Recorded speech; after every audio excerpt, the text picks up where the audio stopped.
All right, and that is what's called the extracellular matrix.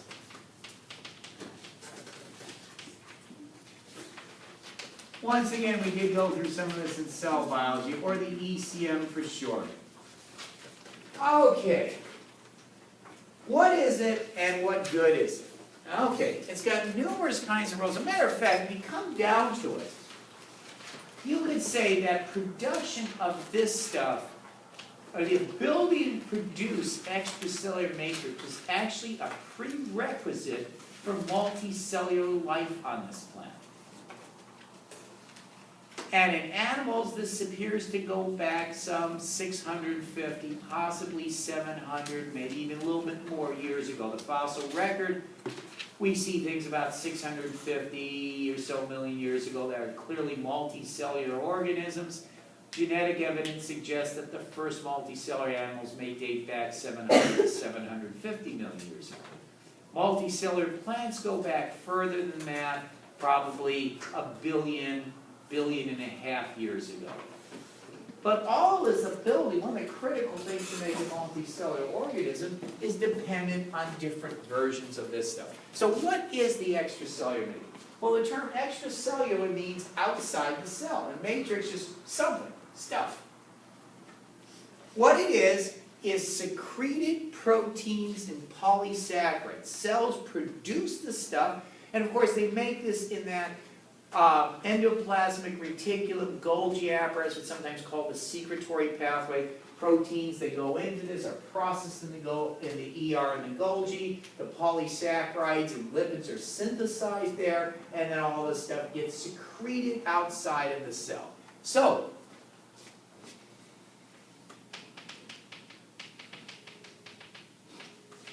and we'll see later, there's a number of things.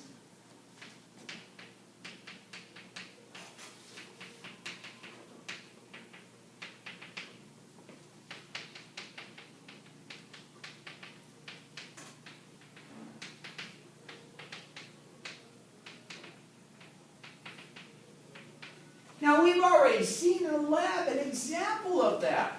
The vitellin or egg membrane, later turning into the fertilization membrane. What is that? It's proteins and polysaccharides that are outside of the cell. Now, granted, they're very close to the cell membrane, at least before fertilization, and they're connected to it by membrane proteins. But it's material that was not part of the inside of the cell. It was made by the cell and secreted, but it wasn't part, it's no longer part of the cell itself.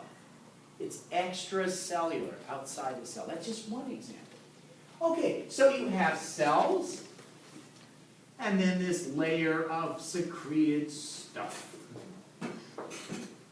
Now, depending on the cell type, the composition can vary quite a bit.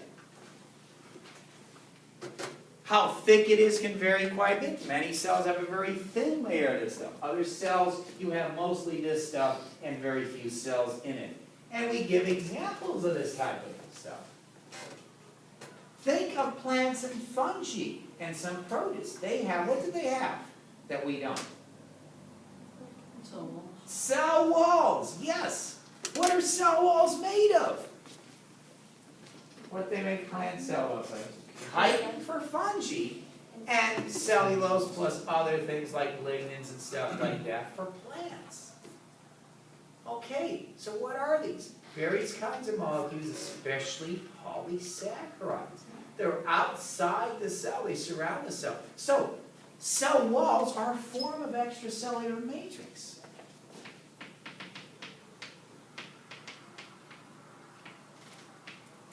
Now, in animals, we have certain types of tissues where you have relatively few cells and relatively large amounts of extracellular matrix that these cells secreted. Collectively, we call that stuff connective tissue.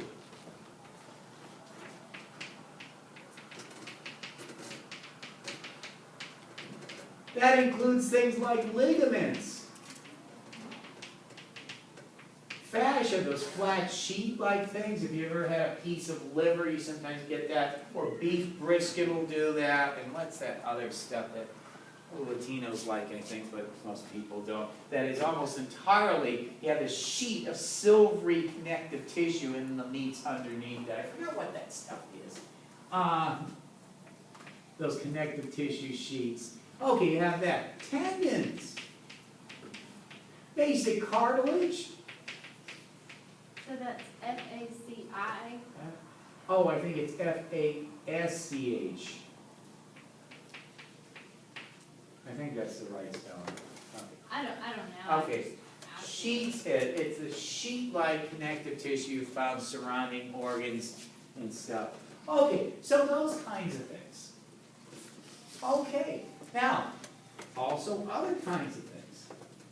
Think of arthropods. What do arthropods have that we don't? They have an exoskeleton, an external skeleton. That exoskeleton material is made mostly of chitin, and it's outside the organism. When something like a crustacean, like a shrimp or a lobster molt, sheds its exoskeleton, it's soft and squishy because it doesn't have this kind of. So this exoskeleton, what is it? The epithelial cells produce large amounts of chitin and secrete it outside in an organized fashion. And the exoskeleton, of course, is attachment points for muscles. So you now have much more efficient transportation, ability to move around with these jointed appendages. It's armor plating. It's a lot easier to eat something soft and squishy than something that's a hard exoskeleton. And you can get all kinds of tools for offense and defense. Jaws, mouth parts, stingers, claws, you name it. I mean, a lot of things, a lot of small arthropods you don't want to bother. Think of a fire ant mound or think of a hornet's nest. Okay. All right, so arthropod exoskeletons.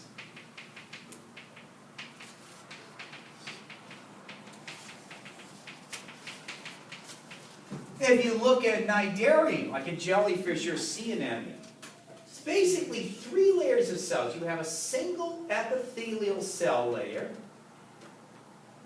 that contains the nematocysts, the stinging cells, or cnidoplasm, more technical term for it.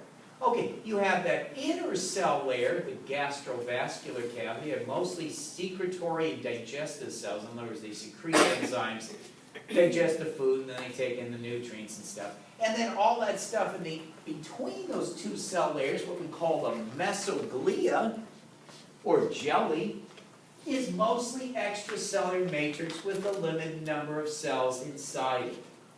So, if you took a jellyfish the size of a dinner table, and there are a few species of jellyfish that do indeed get that large, and they might weigh wet a couple 100 pounds, but if you got rid of the extracellular matrix and just collected all the cells, you probably wouldn't be able to fill a 100 ml beaker with that. Okay. As a matter of fact, in our own bodies, if you took all the cells in our body and put them in one end of the bellows, and all the extracellular matrix in our body put in the other end, the extracellular matrix would win. Yes? We would die. Well, that's true too. Yeah, okay, dissolve a person? Yeah, it would not be a good idea. Okay. So, clearly things like exoskeletons are, okay, we'll put.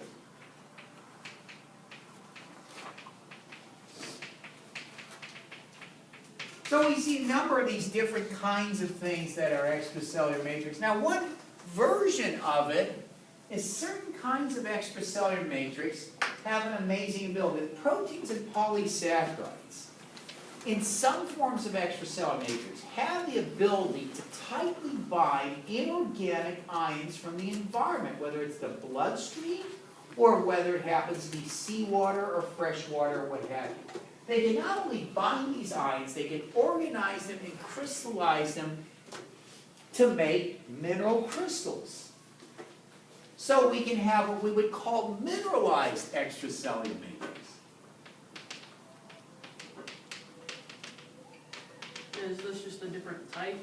Well, yeah, different molecules have the ability to do it. So they secrete different types of proteins and polysaccharides. When you come out to this, that idea of what we call biomineralization is rather astonishing. Examples of this include, you look at a lot of single-celled protists. They have these shells.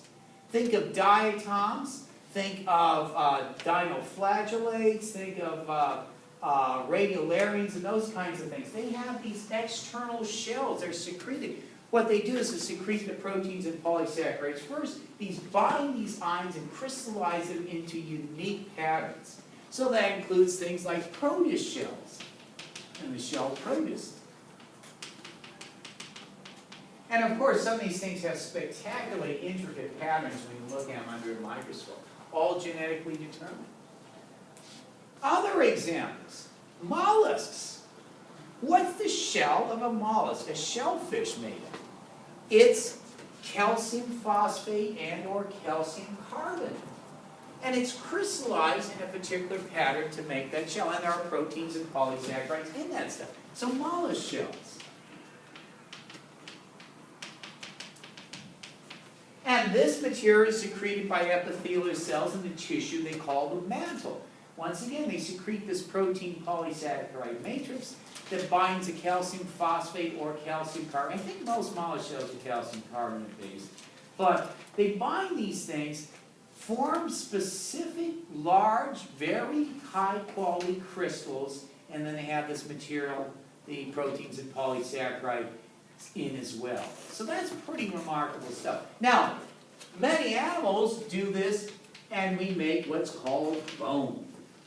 If you look at bone, inside solid bone, what do you find? You find living cells. They're called osteoblasts that build bone and osteoclasts that break it down. As a matter of fact, every year your entire skeletal system gets basically made over. It keeps the same form most of the time, but it's constantly being formed and replaced. Osteoporosis is where you have an imbalance of that. Now, I don't think any of you folks, that's usually really old ladies that get that. Occasionally guys too, but what happens is you're breaking down bone faster than you're building it back up again, and your bones get real fragile, and you trip and fall, and you shatter your hip or whatever the case is.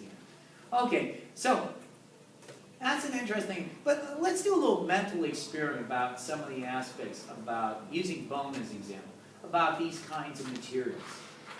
They have the advantage. In effect, this mineralized extracellular matrix is a natural version of a composite material. Now, we use composite materials in all kinds of different technology. For instance, if you go out and get a really expensive fishing line, or you get a $1,000 racing bike or something like that, a lot of times what you'll find is it's made of graphite, that's carbon fibers embedded in a plastic resin. It's lighter than aluminum, but stronger than steel, and more expensive than both put together. Okay. They use composite materials many times, not so much in cars because it's so expensive, but they do put it a lot in aircraft nowadays. Modern front commercial airliners and frontline fighters are often 50% composite materials. They're light and they're strong. The thing that they aren't is heat resistance. They can't do things like put them in the engine and the turbines and the outflow of the engine, that kind of stuff. That needs metals because they're heat resistant. But much of the rest of a typical plane, you fly in a modern day commercial airline, a good chunk of that, the structure of that is going to be these high-tech composites. Okay, so we use them a lot in our technology, getting more and more of that kind of stuff as we get better at making. Well, nature's beaten us to the punch by a very long time. The first mollusks were probably about 550 million years ago. First arthropods, comparable. Now, using bone as an example, think of some things about composite material. If I were to take, you do this little mental experiment, you take a nice good chicken leg bone. Now, that's fairly strong. A lot of people could not break the leg bone. Well, let's do a turkey bone instead, so I'll make sure. Most people could not snap a turkey leg bone in half. Okay, maybe a couple people here can, but not me. Okay, all right. Okay, you're looking. Maybe. Probably. Okay. Now, the thing with these bones is they are strong. They have a lot of load-bearing capacity and a lot of ability to withstand forces, twisting, other kinds of forces. But they also have a little bit of flexibility in them. Now, bone is an extracellular matrix loaded up with calcium phosphate crystals. Calcium phosphate is pretty brittle stuff. But let's take a couple of these turkey bones. One of them we use as the control, right? The other one, we throw into vinegar, lemon juice, any kind of acid will do. And the third one we leave out in the hot Alabama summer sun away from the dogs and just let it bake and bleach in the sun after a long time. Now, a few months later, we go and look at these bones. The bone that's been sitting in the acid for a while, the acid has dissolved the calcium phosphate. It still looks like a bone, but you take it out, it's flexible, bendable, twistable, what have you. It's almost like those rubber dog bones they give. So it's got flexibility, an ability to bend, but it doesn't have much mechanical strength. If you put a heavy weight on that rubbery, demineralized bone, it's going to collapse on you. Okay, now that bone's that's been bleaching in the sun for a long period of time, what's that going to be like? Well, it's bleached white because all you have left is the calcium phosphate crystals. You pick it up, it looks like a bone, but it's very fragile. You might be able to crush and crumble that bone into powder with your bare hands. You don't have to be Superman to do that. So, but you put the two together, and it's strong, but does have some flexibility. That's nice. Now, same thing with our high-tech composites. Fibers of graphite are brittle as all get out. They can pencil lead, right? How easy, those little mechanical pencils that I hate, how often does that lead break? Okay, yeah, I know, I hate those things. Yeah, that ranks up with some of the stuff administration tries pulling on us and cheap chalk. I was about Ah, to yes, say. calcium carbonate, non-composite material, and poorly crystallized. From France. Yeah, oh God. France. Let them stick to winemaking and cooking and stuff like that. They do not make good chalk. What the British do, they got chalk all over the place. They got whole cliffs full of chalk. They probably think those are chalk. But anyway, oh, I've seen them. They're actually very cool, like this in Dover. They're actually very You went? Yeah. I had a friend in Britain when I was a postdoc. She finished her postdoc. My wife worked in her lab. She went back to Britain, picked up a second postdoc in Cambridge, and said, "Oh, you gotta come out here. That would be cool." And think, hell, this is a great opportunity. Because here you're getting spent a couple of weeks with somebody that you're pretty good friends with, knows the area and all that kind of stuff. So we did it. It was a blast. We had a great time. And I'll tell you, oh, boy, some of those breweries they had. I knew that's what you're going to Oh, I'll tell you, man. You got fresh, world-class beer like Samuel Smith's that costs about $15 a six-pack in this country. They had that stuff on tap. We went to the very city, that a little small town that had been brewing it for 250 some odd years. Oh, man, that was great. We had to drive back to Cambridge. I told the two ladies, it's a good thing that we're not staying here overnight because you two would be carrying my comatose body back to wherever we were staying because I was going to stay there. Oh, that was great stuff. And some of the stuff but Can you do a British accent? no, I'm pretty awful at that now. I didn't pick that up. I'm a terrible pick. I still have a Yankee accent left over after being here for 20 years, right? Very much so. Yeah. You want to? Okay, well, at any rate, you looking at bone is a good example. Now, a thing like mollusk shells, for instance. Mollusk shells, because once again, they're composite materials, they are actually stronger than a pure single monocrystal of the minerals that make them up. And of course, mollusk shells are pretty hard to crack. That's why not too many things other than humans and some large arthropods, and especially things like sawfish and stuff, and rays and skates will be able to eat those things. So yeah. Okay, so that's another kind of thing. Now when you think about it, it's really quite intriguing. How do these guys suck up minerals out of the water? Now think of diatoms. They use silica, silicon dioxide, glass essentially. They pick that to make their shells. They pick that stuff out of the water. Those ions are present in probably micromolar concentrations in the water. They can still fish it out and crystallize it into the precise patterns that their genes tell them to. There are companies that are looking at the details of biomineralization, the idea being if we can learn some fundamental principles of how to crystallize minerals in whatever pattern we want, that could be really good. Think of this, suppose we could make some kind of artificial matrix that could crystallize carbon into the diamond form. And make diamond cheap enough that you could use for microscope or camera lens. You could kiss, because diamond bends light very strongly, you can kiss the oil immersion lenses bye-bye. You won't need immersion oil. You can focus in a diamond lens. Now you do that nowadays, it's going to set you back several tens of thousands of dollars. But you know, if you can make that kind of stuff cheap and inexpensive, that would be interesting. So there are companies, small startup companies, that are looking and studying biomineralization and seeing if they can, with the idea of, can we adapt some of that to our own technology? Dental tools are made of diamonds, so Oh, yeah. it would cut that price down a lot. Yeah. Those are Explain. expensive. Right. That's amazing. So these torture tools are expensive means of torment and torture. Okay. All right, so those are some examples of extracellular matrix. And as we can see, What was the last example of mineralized ECU? oh, I accidentally, I didn't put anything down there. I actually didn't have, I actually covered it, just put another dot and forgot to have that there. Okay, don't worry. So those are a couple good examples of that type of stuff. Okay.